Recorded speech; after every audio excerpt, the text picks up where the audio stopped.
El estudio de las células. Hace más de 400 años se inventaron los primeros microscopios, aparatos que servían para ampliar las cosas.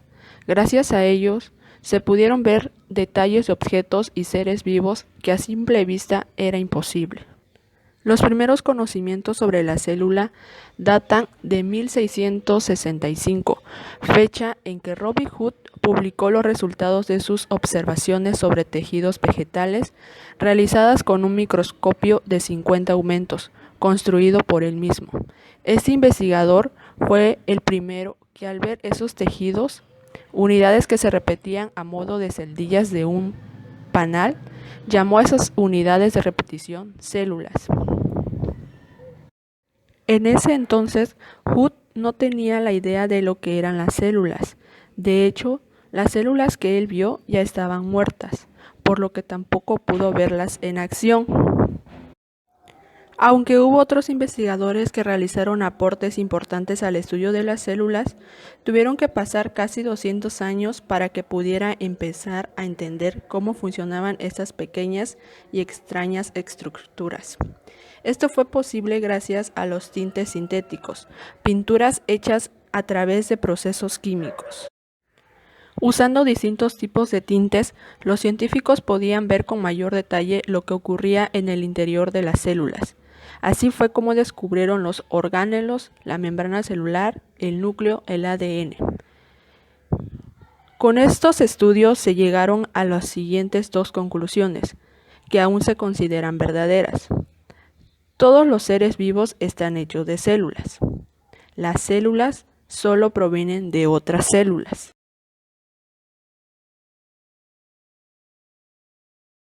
Teoría reticular y teoría celular. Los avances en el estudio de las células y los organismos microscópicos se desarrollaron rápidamente en las últimas décadas del siglo XIX. Se habían estudiado las células de prácticamente todos los órganos del cuerpo humano, pero existían dudas sobre la estructura del sistema nervioso.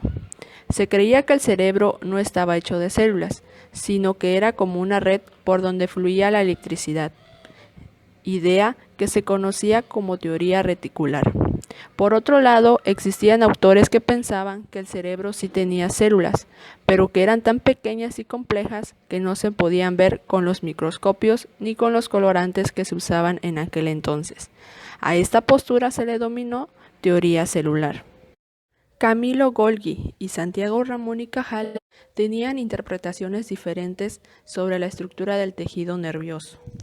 Para Golgi, el sistema nervioso poseía una estructura reticular, es decir, no había en él células individuales como en otros tejidos, sino que las neuronas estaban totalmente conectadas a través de sus prolongaciones.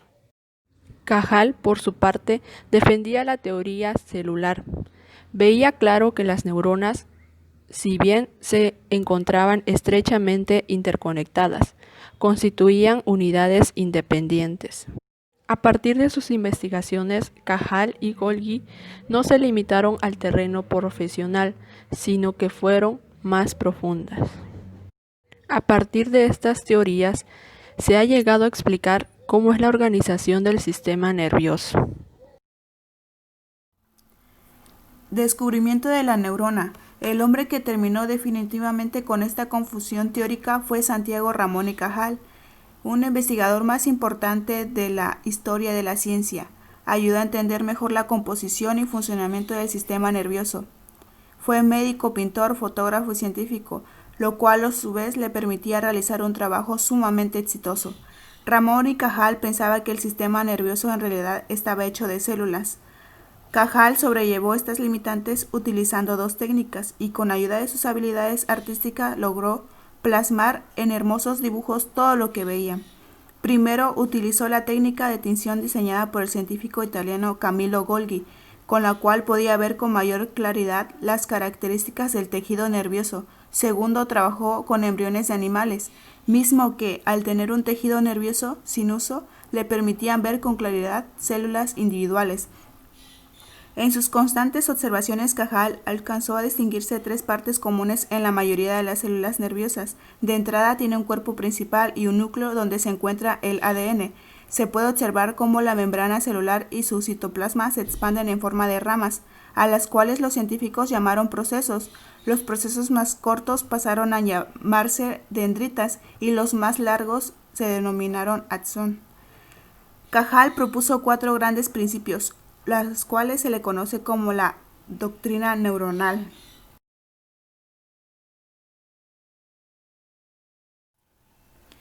La neurona en la actualidad. Como pueden observar en pantalla, se muestran algunas imágenes de neuronas obtenidas usando tecnología con la que Cajal nunca se imaginó. Se muestran imágenes de neuronas usando un microscopio eléctrico, que es la ilustración 1, la que se muestra en pantalla. Con la N se ha resaltado los núcleos celulares, donde también se observa bien marcada la membrana nuclear, que separa el ADN del resto de los organelos. En la imagen A se muestra claramente la membrana celular. En C y D están señaladas mitocondrias y aparato de Golgi. Es importante mencionar que había grandes avances de Cajal, pero en realidad aún faltaban muchos problemas para resolver en la neurociencia. Las neuronas tienen procesos cortos llamados dendritas. En las neuronas piramidales y otras se pueden observar prolongaciones aún más pequeñas denominadas espinas dendríticas, ya que se asemejan a las espinas que encontramos en las ramas de ciertas plantas. Se muestran en las primeras representaciones de estas estructuras hechas por Cajal en la segunda imagen.